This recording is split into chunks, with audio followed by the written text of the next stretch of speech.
Hello students, welcome to my channel. Today's topic is cell theory. So हमें cell theory पढ़ने से पहले हमें ये भी पता होना चाहिए what is cell. So basically cell जो है एक फंडामेंटल स्ट्रक्चर फंक्शनल यूनिट है हमारी लाइफ का। So cell cell functional and fundamental and functional unit क्यों है हमारी लाइफ का? क्योंकि ये सेल जो है हमारी बॉडी को स्ट्रक्चर देता है, हमारी स्ट्रक्चर प्रोवाइड करता है। और ये फंक्शनल यूनिट क्यों क्यों है? क्योंकि हमारे अंदर जो रिएक्शंस होते हैं, मेटाबॉलिक्स रिएक्शंस होते हैं, वो सेल के अंदर ही होते हैं। ठीक है, तो इसलिए हमें इसे fundamental structure and functional unit कहते हैं। इसलिए एक बेसिक यूनिट होती है हमारी लाइफ की।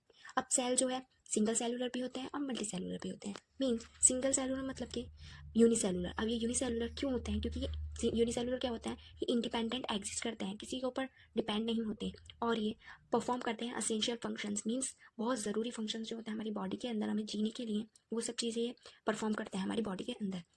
मल्टी सेलुलर मीन्स बहुत सारे सेल, एक से ज़्यादा सेल्स कोऑर्डिनेट कर कर ये हमारी बॉडी के अंदर परफॉर्म करते हैं। ठीक है, सो फर्स्ट ऑब्जर्वेशन जो करा था लिविंग सेल, क्या लिविंग सेल लुईन हुक ने करा था। किसने करा था? लुईन हुक ने 1674 में इन्होंने करा था फर्स्ट ऑब्जर्वेशन लिविंग सेल का, पाउंड ऑफ वाटर में। सो एक थे रॉबर्ट हुक, जिन्होंने क्या करा था? डेड सेल करा था डिस्कवर। इसको ये याद कर रखना है आप लोगों को कि लिविंग सेल किसने डिस्कवर करा था? एंटोन लिविन हुक ने। और डेड सेल किसने करा था? रॉबर्ट हुक ने।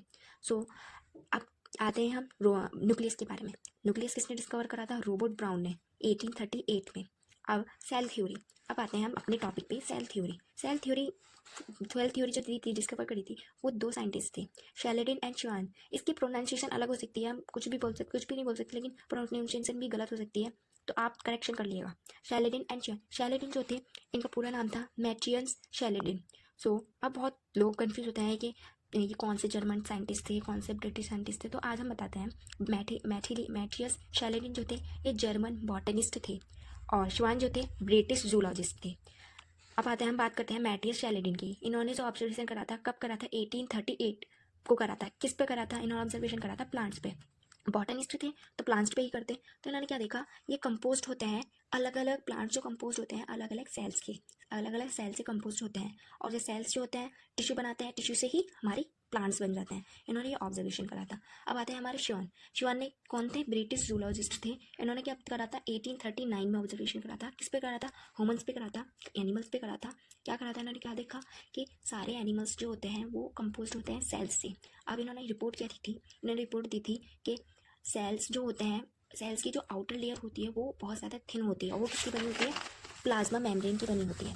सो अब इन्होंने अबाउट द प्लांट्स टिश्यू, इन्होंने टिश्यू के बारे में क्या बोला? इन्होंने बोला कि सारे जो सेल्स में जो सेल वॉल जो प्रेजेंट होती है प्लांट में ही होती है, प्लांट में ही होती है, और ये एक यूनिक कैरेक्टर है, ये एनिमल में सेल वॉल प्रेजेंट नहीं होती। और इसी को, इस पूरे को क्या क्या इस पूरे को जो दिया गया वो था हाइपोथियासिस। तो हाइपोथियासिस क्या है? जो बॉडी जो होती है प्लांट्स की और एनिमल्स की, वो कंपोस्ट होती है सेल्स की, सेल से कंपोस्ट होती है, ये प्रोडक्ट होता है सेल्स का। अब आते हैं, ये रहे हमारे रॉबर्ट ब्राउन। इनका जो डिस्कवर करा था, डेड सेल करा था 1665 में। इन्होंने क्या करा था? बार्क ऑफ ट्री पे करा था। अब बार्क ऑफ ट्री क्या है? बार्क ऑफ ट्री, छाल जो होती है ना पेड़ की, उसको हम बार्क ऑफ ट्री बोलते हैं। सो बेसिकली इन्होंने देखा था कि बार्क ऑफ ट्री में कि इन्होंने एक हनी कॉम्ब का स्ट्रक्चर देखा था, लाइक दिस, हनी कॉम्ब का स्ट्रक्चर दिस लाइक। सो इन्होंने इसी टर्म को इन्होंने सेल बोल दिया, और ये सही था, लेकिन इन्होंने डेड सेल पर दिया था, और ल्यूवेनहुक ने लिविंग पे दिया था। अब आते हैं रुडोल्फ वर्चाउ। 1855 में इन्होंने ऑब्जर्वेशन करा था, जो सेल डिवाइड करते हैं, यानी कि न्यू सेल जो परफॉर्म होते हैं प्री एग्जिस्टिंग सेल से होते हैं, मतलब पुराने सेल से ही न्यू सेल बनते हैं। इसको जो पूरी को जो इन्होंने जो स्टेटमेंट दी थी ये पूरी, तो उसको हम कहते हैं omni सेलुला A सेलुला।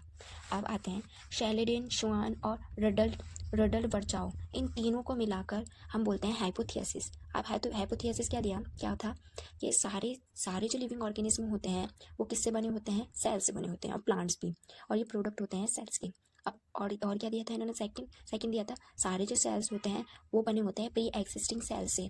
So guys this is complete now. अब मैं आपको इसके पूरे नोट्स दिखा देती हूँ।